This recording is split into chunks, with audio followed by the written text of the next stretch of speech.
cuman saat itu memang masih kurang minim orang yang menjadikan ya kayak pekerjaan kayak kita misalnya guru seni itu masih sedikit orang yang memperhatikan itu gitu loh. Betul. Jadi pada saat itu memang butuh proses yang panjang, gimana cara kita itu mengenali diri sendiri dulu. Jadi sebelum saya sampai ke tahap oke, saya mau kuliah jurusan seni. Assalamualaikum warahmatullahi wabarakatuh. Jumpa lagi dengan kami di Sanggar Seni Pobasis di Bibir Basi. bincang-bincang rame bareng Pobasis.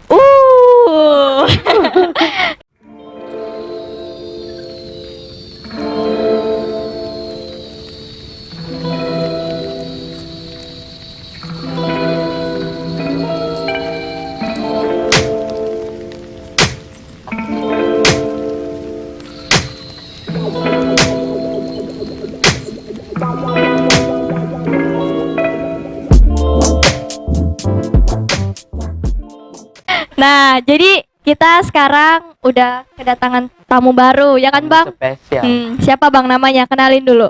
Ada Kak Aya sama dan Kak Ein. Nah, jadi di ayat ke-7 kita bakal membahas menempuh pendidikan di bidang seni. Nah, jadi gimana kabarnya nih Kak? Alhamdulillah. Siapa dulu nih? Kakak dua-duanya. Baper soalnya orang. Alhamdulillah baik. Alhamdulillah. Alhamdulillah. Siap menyambut new normal ya. Iya. Siap nggak siap harus. Udah siap ditanya? Insya Allah siap. Deg-degan sih. Nah, jadi kita mau tanya nih. Jadi gini, kita nih kan mau membahas tentang kesenian. Nah, sebelum kita mengenal lanjut lebih jauh seni itu apa, jadi inilah pertanyaannya. Menurut kakak-kakak, apa sih seni itu? Siapa duluan? Oke. Jadi kalau secara singkat aja, dari sekian lama saya berproses, kemudian saya berkumpul dengan lingkungan orang-orang yang berkesenian. Menurut saya satu kata aja buat mendefinisikan seni itu sendiri. Seni itu murni. Jadi apa yang ada di dalam itu luas ya, karena murni ini kan artinya kosong-kosong, artinya tidak ada yang bisa mendiskriminasi itu, tidak ada yang bisa membuat itu menjadi kemudian menjurus ke arah hal-hal yang tidak baik. Jadi menurut saya seni itu adalah sebuah kemurnian. Kemudian di sini ya, di situ entah itu seni musik, seni itu kan ada banyak ya, seni musik luas gitu cakupannya. Di situ kita di dalam seni itu bagaimana cara seorang pencipta atau seorang pelaku seni itu menuangkan idenya, ekspresinya, gagasannya. Itu yang membuat saya kemudian mendefinisikan seni itu adalah sebuah kemurnian. Seni itu adalah murni. Itu kalau menurut saya. Jadi menurut kakak segala sesuatu yang berhubungan dengan kemurnian itu seni? Sebenarnya bukan secara mentah juga apa yang kayak misalnya bensin murni itu seni, enggak juga. Yang murni ya. Murni di sini itu adalah sebuah kejujuran ya. Jadi murni itu adalah kejujuran, kemudian hening, gimana ya cara membahasakannya. Intinya sesuatu yang kemudian disampaikan, diekspresikan dengan jujur, medium-medium. ya, melalui media-media yang sesuai dengan kondisi dan kemampuannya, kemudian itu disampaikan dengan jujur, tidak bermaksud untuk jahat, menjahati atau bermaksud untuk menyakiti orang lain, kemudian dituangkan secara jujur melewati bentuk sebuah karya, entah itu karya teater, karya musik, naskah ya, karya musik, kemudian karya tari, dituangkanlah ke situ. Itu mengapa menurut saya seni itu adalah kemurnian jiwa dari para pelaku seni. Kalau Ein kayaknya lebih ke apa ya, ke isinya gitu kan. Ke isinya. Sesuai pengalaman kan. Sesuai pengalaman. Kalau menurut saya pribadi sebenarnya kurang lebih sama. Cuman kalau menurutku tuh kayak seni itu sebenarnya wadah. Gitu aja sih. Simpelnya seni itu wadah. Wadah buat mengekspresikan sesuatu. Itu lebih kepada betul. Lebih pada apanya ya, formnya berarti ya yang ya. Itu mungkin kayak kayak nilai dan kuantitas dan kualitatif gitu ya. Betul. Kuantitatif dan kualitatif gitu. Jadi lebih, kalau tadi kan Ein lebih ke isi ke isinya. Sebenarnya seni itu tuh itu loh kemurnian dari mungkin gagasan dan idenya si, kalau misalnya dalam bidang kan pari ya, berarti kan nanti di situ untuk formnya atau yang kita lihat itu ya tariannya gitu loh, tapi isinya kita mau menceritakan apa tuh. Nah disitulah kalau menurutku sendiri ya itu wadah, seni itu wadah. Betul. Jadi Gampangnya gitu sih. mungkin secara kan seni ini kan luas ya, secara Iya. dirasa dan dilihat. Betul. Secara rasa itu adalah kemurnian. Secara fisik, secara yang dilihat itu Belum adalah wadah. Wadahnya gitu. Oke, jadi gantian nanya nggak? Gantian lah. Ya, Oke. tanya. Ini sekarang alasannya nih Kak. Alasannya mau masuk di sekolah seni gitu. Apa tuh? Alasannya Iya. kalau pribadi sendiri gimana ya, kan masing-masing kita tuh punya potensi. Nah kebetulan waktu di SMA tuh masuknya di jurusan bahasa, karena memang waktu itu minatnya terus juga potensinya, kemampuannya itu di bidang bahasa seni gitu. Jadi setelah itu memang sepertinya menarik untuk digali lebih lanjut lagi, makanya akhirnya memutuskan untuk kuliahnya fokus di bidang Kesenian. kesenian gitu. Itu sih. Itu ibu memang ibu.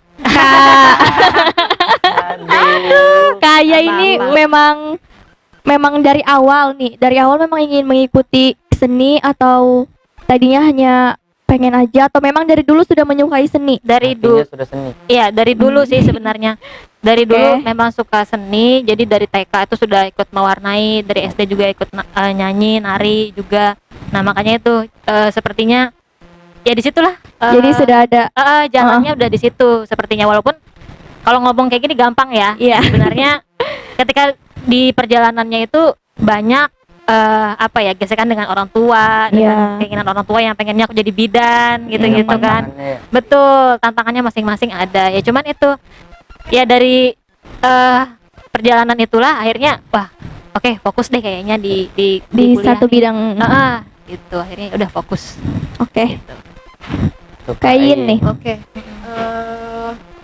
Kalau saya ya, jadi itu memang merupakan proses yang panjang ya. Kalau misalnya gimana sih kita bisa berkecimpung di sini, gimana kita bisa memasuki fase dimana saya memilih untuk kuliah di jurusan seni. Sementara itu pada masa saya nggak tahu ya masa sekarang ya, mungkin kalau masa sekarang kan informasi sudah terbuka lebar ya. Betul. Kayak nggak ada lagi yang anggap seni itu sebelah mata, atau Betul. pokoknya seni itu sekarang ya lumayan lah kayak gitu kan, Dipandang lumayan orang. sangat disukai dan disenangi. Nah pada saat zaman kita dulu ya, Iya. nggak lama banget sih. Belum lama, Belum cuman lama. saat itu memang masih Kurang. minim orang yang Iya. menjadikan ya kayak pekerjaan kayak kita misalnya guru seni, itu masih sedikit orang yang memperhatikan itu gitu loh. Betul. Jadi pada saat itu memang butuh proses yang panjang, gimana cara kita itu mengenali diri sendiri dulu. Jadi sebelum saya sampai ke tahap saya mau kuliah jurusan seni, itu saya sudah melalui proses yang lumayan, dengan sekian banyak kegagalan, dengan sekian banyak renungan gitu kan. Saksi Iya kan, Saksi suka baper, hidup. so. saksi hidup. Oh kebetulan dia teman saya, jadi saksi hidup. Jadi pada saat di titik tertentu saya kemudian nanya nih sama diri sendiri, sebenarnya potensi yang kamu punya itu apa? Kayak gitu. Saya nanya sama diri sendiri waktu itu, sebenarnya yang kamu mau itu apa? Kayak gitu. Terus yang kamu cintai untuk kamu lakukan itu apa? Kayak gitu. Jadi kan kita harus mengenal, sebelum kita memutuskan, kenalin dulu diri sendiri.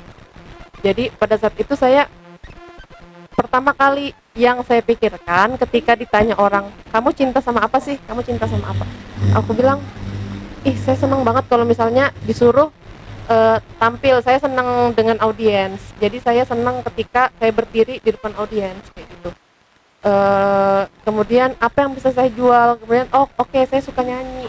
Jadi suka hal-hal yang berbau seni lah, intinya seperti itu. Kayak kalian nih, misal kalian masih SMA kan? Iya. Nah, pada saat SMA tuh, eksisnya itu Coba semua. iya, kayaknya anak di SMA saya tuh cuma saya sendiri, soalnya kemana-mana tuh saya dan teman-teman kayak gitu kan, beberapa Iya, orang sama aku kayak juga gitu. waktu Iya kan? zaman SMA Iya, zaman kan. SMA kan.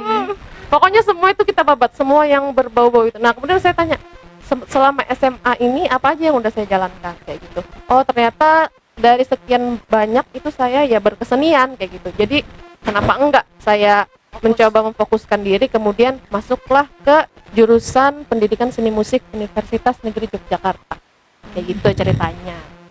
Ini musik ya kak. Oh, seni musik nih. Calon. Ayo siapa? Amin, amin. Amin bisa tuh. Oke, tadi kita ada bincang tentang proses ya kan? Ada tadi selip-selip proses. Nah, coba pastikan Kak di luar sana, ini pasti banyak lah ya mungkin yang mau jadi guru seni atau mau pokoknya maulah yang mengikuti jalur kesenian. Nah, coba ceritain ya prosesnya supaya siapa tahu kan di luar sana ada yang terinspirasi dengan cerita kakak-kakaknya. Kalau prosesku sendiri, alhamdulillahnya tidak sulit Eyin. Iya, alhamdulillahnya waktu itu dikasih kesempatan milih di Jogja. Sebenarnya orang tua memilih di Banjarmasin gitu kan ya, di kebidanan. Cuman karena aku waktu SMA itu ndak pengen masuk Bidan. gitu kan ya, makanya masuk bahasa karena ndak pengen terjerumus di IPA Iya. waktu itu. Jadi memilih di bahasa. Nah, masa di kuliah itu masuk di tempat yang sama yang aku tolak zaman waktu kuliah, waktu SMA gitu kan ya. Makanya jadi menolak waktu itu dengan bapak, dengan ngobrol baik-baik gitu kalau Pak Risna ndak bisa masuk di kebidanan. Nah, akhirnya Risna mau coba masuk di guru Seni. gitu. Waktu itu keguruan. Ya, waktu itu cukup panjang sih cerita-cerita sama bapak gitu kan ya. Kebetulan juga kan aku anak pertama, jadi pertimbangannya banyak kayak gitu. Tapi pada akhirnya bapak setuju untuk memberangkatkanku berangkat ke Jogja gitu kan ya, ndak ada keluarga apa segala macam gitu. Nah ya sudah, akhirnya mencoba tes di Universitas Negeri Jogja. Itu pun pilihan pertamanya itu bukan seni sebenarnya, tapi bahasa Jerman. Pilihan keduanya baru seni. Karena masih mengikuti kata orang tua gitu kan ya, walaupun diberangkatkan di Jogja tapi masih menilai oh ya sudah ini bapak juga yang membelikan tiket gitu kan ya, kemauan dan lain-lain. Jadi tetap pilihan pertama dari pilihan orang tua, pilihan yang kedua pilihanku. Tapi ya itulah, Allah mungkin sudah tahu Jalannya. sudah ada Takdirnya. jalannya, takdirnya gitu, apa yang memang kebutuhanku gitu. Nah, dan memang apa ya, kebiasaan lah, skillnya emang di situ. Akhirnya ya sudah, pas melihat pengumuman, alhamdulillahnya lolosnya di Seni. di pendidikan seni tari Universitas Negeri Yogyakarta. Di situ ya sudah, akhirnya nelfon bapak kan waktu pengumuman, karena bapak kan awalnya gimana lah, kalau bapakku tuh hitungannya kolot sih orangnya, jadi kayak menilai seni itu mau ngapain gitu loh. Iya. Ya, paham kan? Jadi nanti Rista kuliahnya nari-nari aja gitu. Kayak mungkin mikirnya padahal di tempat lain atau di kursus-kursus gitu bisa gitu loh, daripada kuliah mending kayak gitu kan. Pemikiran bapakku juga kayak gitu dulu. Jadi ya sudah, menelpon bapak, Pak Risna lulusnya di seni tari, diambil apa enggak. Waktu itu tes SNMPTN yang tes seluruh Indonesia gitu. Jadi akhirnya ya sudah, dengan ikhlas bapak ngomong ya sudah, Risna kuliah di situ aja, bismillah, semoga berkah, semoga lancar kuliahnya. Sudah, akhirnya ya mulai situ alhamdulillah diberi kelancaran 4 tahun setengah, 4 tahun Iya. setengah. 9 semester. Itu Gitu. ada tes Ada tes nari gitu. tes narinya ada. Tes narinya ada. Tuh kalau di dari awal kita ada tes akademiknya juga, jadi memang tes tertulis, terus tes wawancaranya ada, imitasi gerak sama tes perform, tes nari. Gitu. Ya. Luar biasa. Oke. Penasaran ya? Iya, Iya nih, yang mau masuk kuliah seni musik penasaran. Ya. Jadi awalnya itu melakukan pencarian dulu kan kita. Jadi pada saat memutuskan buat ke Jogja, sebenarnya kalau aku sendiri sih nggak ada kayak intervensi dari orang tua sih. Jadi kalau keluarga dukung aja, mau kemana dukung aja. Tapi pada saat itu aku yang ada pergolakan gitu kan. mau kemana gitu. Jadi waktu itu sebenarnya sempat ikut beberapa kali tes di UGM karena kakak kandungku di UGM. Jadi biasanya kan tuh ade itu kan ngikutin kakaknya tuh, termotivasi oke aku harus jadi anak UGM juga apapun jurusannya.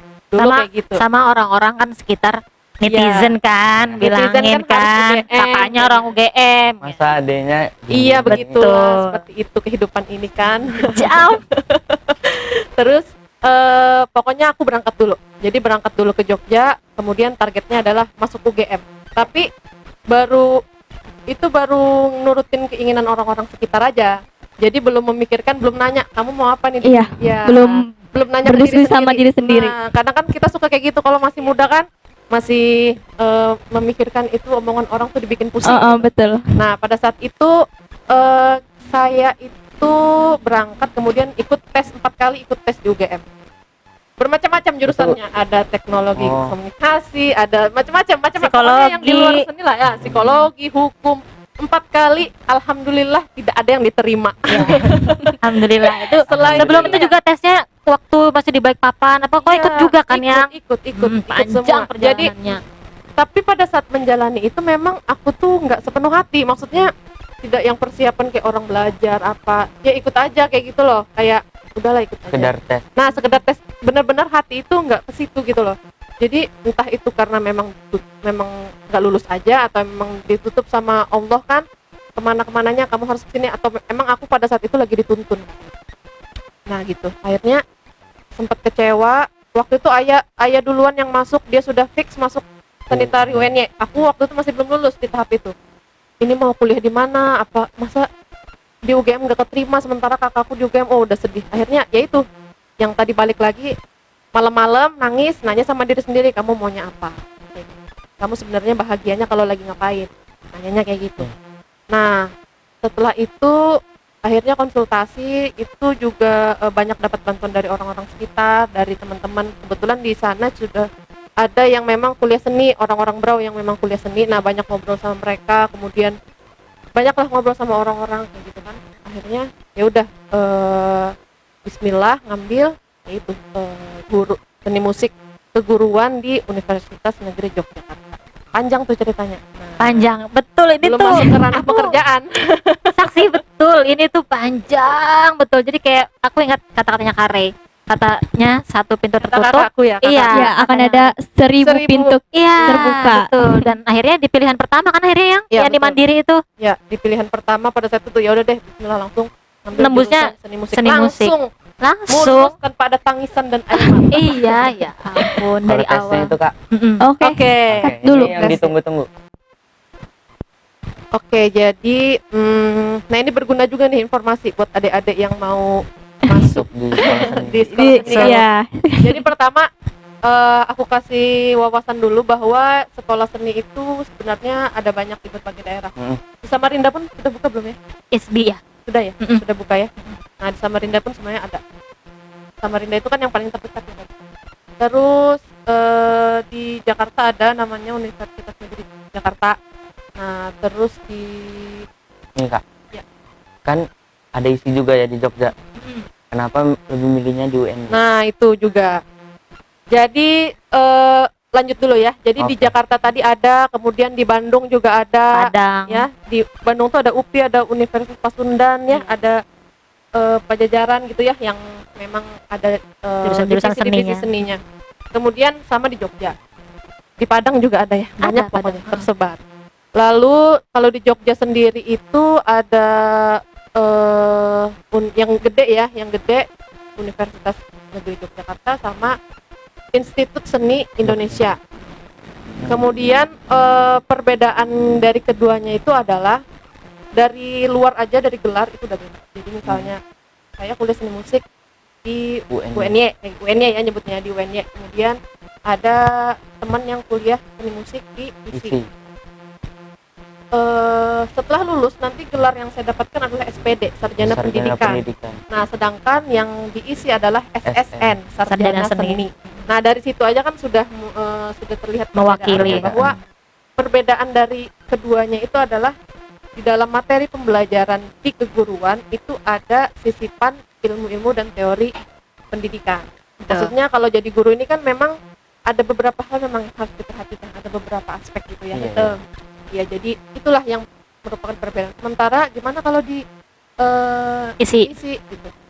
Yang mereka pelajari adalah benar-benar bagaimana itu Performance. Dalam musik. Nah, performance menjadi seni murni seperti saya bilang tadi, kemudian bagaimana cara menjadi seorang performan, bagaimana kalau yang saya lihat dari teman-teman sih seperti Iya, itu. Karena saya betul. juga nggak pernah ya Kita kuliah nggak di pernah. tapi kalau dari penglihatan lah. pengalaman sih ya memang mereka itu bagaimana menciptakan seni itu, kemudian bagaimana menjadi seorang pelaku seni. Pokoknya mereka lebih dalam gitu. Jiwa seninya dalam. Ya itu benar-benar yang bagaimana kita menjadi seorang seniman kayak gitu.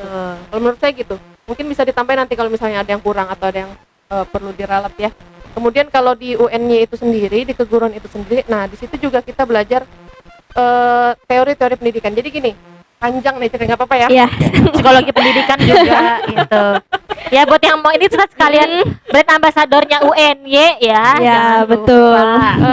Jadi kalau di musik pendidikan itu kita pakainya adalah musik yang memang digunakan secara internasional untuk konteks pendidikan.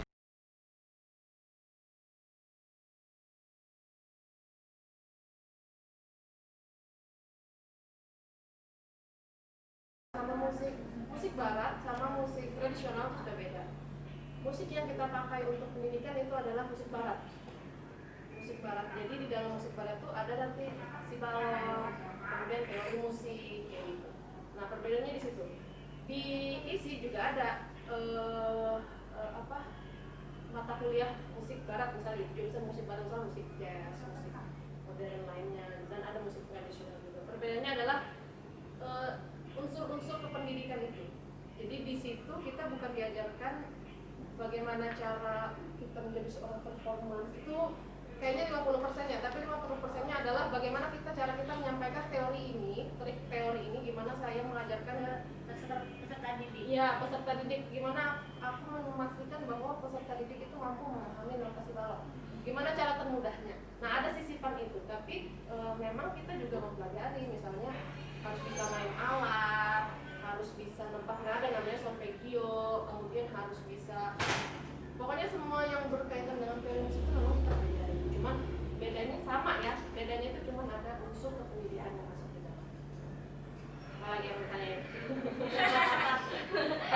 tesnya lagi nih. Tesnya nanti masuknya kalau pas zamanku itu seingatku ya. Tapi seingatku itu ada nanti disuruh tes teori musik, jadi notas balok, kemudian disuruh tes, kayaknya sekarang itu disuruh main satu lagu klasik kalau nggak salah, tapi nanti bisa dipastikan ya. Terus intinya kalau kamu bisa main ya udah ditampilkan apa yang kamu bisa, ya itu biasanya sih. Kalau pas zaman musik gitu, tapi nggak tahu kalau sekarang mungkin lebih selektif lagi. Waktu itu alat musiknya gitar. Nah, gitar, kemudian setelah disuruh main gitar, disuruh nyanyi seriosa, terus udah sih itu aja. Udah bang, saya tanya ya. Doakan aku. Amin. Nah, jadi ini kak, apa yang kalian dapatkan dari seni? Banyak banget ketika kita sudah mengetahui potensi kita dari awal dan kita fokus di situ, komit di situ, konsisten di situ, semuanya mudah karena sesuatu yang dijalankan berdasarkan apa yang kita cintai itu ya udah, apapun tantangannya ya kita hadapi aja gitu. Selama kita masih mencintai sesuatu itu pasti bakal berjalan lurus lah. Betul, walaupun tidak berjalan lurus, walaupun ada ditarik tapi solusinya ada solusinya gitu. Kalau aku di pekerjaan pertama pekerjaan yang aku jalan sekarang sesuai dengan jurusan yang aku dalami, ya kan, bidang. Kemudian di luar juga bukunya bisnis, make up juga, jangan, terus juga jualan bulu mata, dan itu semua ada benang merahnya gitu loh dari bidangku. Nah itu sesuatu ya, katanya siapa ya, yang kita duit gitu ya, tapi kita dari sesuatu ya hobi kan. nilainya luar biasa gitu loh, bukan hanya dari segi apa ya kuantitas nilainya gitu loh, tapi kualitasnya itu sangat berkesan gitu loh buat kita. Jadi kalau misalnya dapat apa dari sini, dapat semuanya lahir batin lah gitu. Oke. Sudah lihat. Dari hati, dari pikiran, dari semuanya. Oke, apa ya? Kalau aku itu sama sih, karena seni ini kan kita menjalani itu bukan cuma fisik ya, tapi batin juga kan. Iya nggak? Ya kan? Jadi ketika berkesenian itu kita senang, sedih, kayak gitu, merasakan semuanya. Iya. Kemudian dapat nilai plus lagi ketika kita dapat income dari situ. Income itu artinya pemasukan, pendapatan gitu ya. Jadi walaupun di tempat-tempat yang berbeda, misalnya nih, aku kuliah seni musik. Jadi pada tahun pertama lulus dan pulang ke Berau itu aku berlaku sebagai performer. Jadi 2000 berapa? Iya, 2016 ya. 2016 dan sekitar 2015 akhir sampai ke 2016 itu. Iya. Begitu pulang kerjanya adalah perform, nyanyi di sini, apa di Ada sini. teh. Nah, ada sempat juga mendirikan les-lesan kayak gitu kan. Ini segala macam. Nah, itu tadi yang dibilang jalannya itu nggak selalu lurus. Jadi ada juga sampai di titik Terendah. ya terendah di sini dengan kata lain itu adalah ini tuh gimana ya, kayak orang-orang itu jenuh lah ya intinya gitu. Bukan jenuh juga sih bahasanya. Orang-orang di sekitar itu kadang pada saat itu membuat saya putus asa, orang-orang di sekitar. Ya. Makanya saya juga mengaitkan ini dengan kata tadi, seni itu murni, seni itu harus murni. Jadi ketika seni dipakai untuk Kepentingan. untuk sebuah kepentingan itu membuat saya kecewa kayak gitu dengan seni. Bukan kecewa dengan seni ya, kecewa dengan lingkungan. Nah, kecewa dengan lingkungan sekitar. Jadi pada saat itu saya bukan benci sama seninya, tapi ada di titik dimana kemudian saya berpikir, oke, kita mau kemana nih? Gitu. Jadi titik pikir yang kedua, yang pertama tadi kan pas menentukan jurusan, kedua adalah ketika saya sudah menjalankan semuanya, kemudian ada hal-hal yang memang mengecewakan yang membuat saya wow kayak gitu. Ternyata jalannya itu nggak lurus, nggak melulu asik, nggak melulu bisa dikasih tepuk tangan penonton kayak gitu, nggak melulu gitu. Jadi memang ada hal-hal lain kemudian yang bikin saya sejenak bernafas, kemudian berpikir. Kemudian setelah itu, setelah menjadi dari panggung ke panggung gitu ya, kemudian saya memutuskan, oke, kita coba jalan lagi apa akademis. Jadi karena saya biasanya keguruan ya, jadi oke, kita coba ngajar begitu, kita coba target ke dunia pendidikannya, karena secara performa sudah kayak gitu, terus pendidikan les-lesan dulu juga sudah, tapi saya coba ke dunia pendidikan. Jadi pada saat itu mau ngapain, berpikir, diskusi sama sahabat kan, akhirnya sampailah saya aku jadi guru seni. Waktu itu ikut tes PNS, kemudian memang jurusan yang dipilih itu adalah guru seni budaya. Nah, pada saat itulah kemudian saya berbelok arah tetap pada garis merah seni, tapi hanya di jalur yang berbeda, bukan jalur performance lagi, tapi jalur pendidikan. Mungkin juga umur lah ya. Umur juga kali ya. Hal juga. Jadi kayak udah apa ya, kalau performance kalau kita tidak melulu pengen ditonton di depan layar gitu. Itu juga ada saatnya tuh klik, kita mau mana nih kayak gitu. Iya. Ya kan? Jadi ya itu kayak mungkin performance juga ada domain kan yang hebat banget bisa buat kalian bisa melakukan yang oke sebetulnya kalian mungkin punya cerita apa gitu kan ya yang belum pernah tercapai itu kalian lah gitu loh. Tentunya yang pengen ini nih idenya jadi tinggalin lah gitu loh. Jadi ya selalu mengembangkan. Betul. Sebenarnya juga sesuai kebutuhan juga, maksudnya ada memang orang-orang yang lingkungannya butuh mereka untuk tetap menjadi performance, stay online gitu kan, ya kan?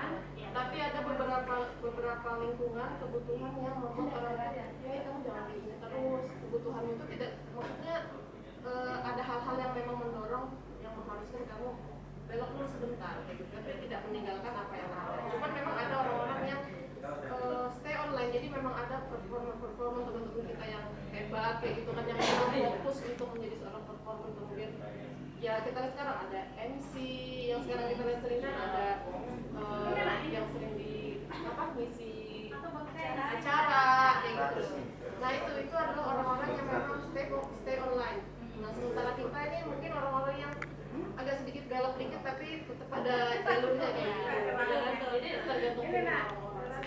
Iya, ternyata kalau di sini memang fleksibel kan. Yes. Fleksibel. Jadi ya itu aku sih ini juga ketika kita emang kenal juga kalau di Jogja kan banyak banget wadah untuk perform ya. Nah di Bro kan memang sangat minim sekali tempat-tempat untuk perform gitu ya. Makanya itu juga ya kalau aku kemarin di awal-awal tahun itu sebelum masih ngajar, aku tak ngajar jadi 2012 itu tuh alhamdulillahnya langsung ngajar gitu kan ya. Tapi kalau dibilang untuk berproses nari, jujur aku belum ada proses di Brawah ini. Paling ya cuma kayak membantu grup TK mana gitu kan dulunya mau lomba, akhirnya ya sudah aku buat koreografi gitu kan ya, sebatas itu aja. Tapi aku mencoba jalan yang lain dengan make up. Oh itu. Jadi fleksibel tapi tidak apa ya, tidak keluar jalur itu. Tapi ya tadi yang dibilangin terus ada aja lah yang Karena masing-masing kan punya porsi dan kebutuhan. Nah, punya porsi dan kebutuhan. Jadi ketika kebutuhannya berbeda, maka nanti tujuannya juga berbeda. Ketika seseorang kebutuhannya ini, maka jalan yang diambilnya ini. Ketika seseorang kebutuhannya ini, maka ke kiri atau ke kanan tuh itulah nikmatnya jadi pekerja seni. Iya, fleksibel. Jadi bisa melihat peluang ya, karena itu luas. Benar, jadi kita lihat peluang itu ya bukan aku membanggakan orang apa namanya orang seni, tapi secara tidak langsung kita bisa melihat ini potensi nih kalau di bidang ini nih, kok ini tuh oke nih, kayaknya tuh belum ada yang buat gitu loh. Jadi ya itu kita bisa tetap enjoy ngejalaninnya dan sesuai kebutuhan, dapat income, tidak gitu ya. malah di zaman sekarang malah lebih luas lagi. Betul. Orang-orangnya malah sedang lagi. Teman-teman kita yang sekarang sedang berkesenian di Brawah itu sekarang malah lebih terbuka. Betul. Ya. Sekarang tuh lebih medianya bisa Instagram bisa famous kayak gitu. Ada yang bisa lewat YouTube. Iya, ada yang repost bukan ada yang ikut challenge apa lah challenge-nya Erwin Tawa terus di repost sama Om Erwin Tawa di follow gitu kan luar biasa. Tidak hari juga lari, layari, mengadu seni, ya kan? Jadi banyak. Jadi luas sekali kalau sekarang menurut saya itu bukan sesuatu hal yang tabu lagi atau jadi mau jadi apa. Iya. Udah nggak ada kayaknya sekarang udah Mau jadi apa bidang seni, itu udah beda banget sudah itu Tuh, jadi pilihannya itu adalah kamu mau jadi apa nih, mau jadi performer atau mau bekerja sebagai profesional seperti itu. Jadi nanti kalian akan kalau misalnya mau seni gitu ya, nanti kalian akan diajari sama itu. Jadi kalian tanya sama diri sendiri, aku mau basicnya apa? Aku mau jadi guru. Kalau guru kadang pekerjaan kamu tetap maksudnya tetap di sini adalah kamu akan menghadapi manusia yang kamu akan ajarkan kayak gitu. Nah, ketika kamu memilih untuk oke aku jadi performer, maka kamu akan menghadapi banyak pengalaman di situ. Ini tergantung pilihan aja sih. jadi kembali pada diri sendiri aja lagi ya. Pilihannya kalau misalnya emang itu dari hati konsisten, insya Allah. Jadi jangan galau mau diisi atau mau di HRD kayak gitu, semuanya bagus. Semuanya bagus. Tergantung kebutuhan. Tergantung kebutuhan dan ya itu hati aja. Aku nih kak, Ya. itu kan Curhat ya. Udah kayak sabar kalau ya. kalau gitu kan bisa tempat buat mencurahkan isi hati, bisa atau mau beri cewek juga bisa. Main piano. Tujuannya itu. Iya. Tapi lama-lama makin mendalami, ya insya Allah bisa masuk. Jadi kalau aku boleh saran sih ya buat adik-adik yang masih galau nih apa ya kayak gitu. Jadi apalagi seni ini kan susah gampang ya kan? Iya. Maksudnya gini karena itu mood kan, seni itu mood. Jadi ketika kita nggak mood Ya, nggak dipaksa. nggak bisa dipaksa. Tapi deadline. Tapi dia Gimana gimana dong? Dan duit juga udah transfer, udah masuk. Duit terus anda ini mbak. Tidak lain kan sekarang itu ya seni. Jadi apa duit gitu. Jadi kita bisa menggunakan duit. Seni. Siapa juga yang menolak duit? Iya betul. Jadi saran sih nanti itu kan ketika kita sudah memutuskan mau di mana sebenarnya itu adalah awal pintu gerbang ya. Ada beberapa hal yang memang harus dipertimbangkan. Pertama adalah apa yang kita cintai, kemudian apa yang kita lakukan, dan apa nanti akan kita kerjakan.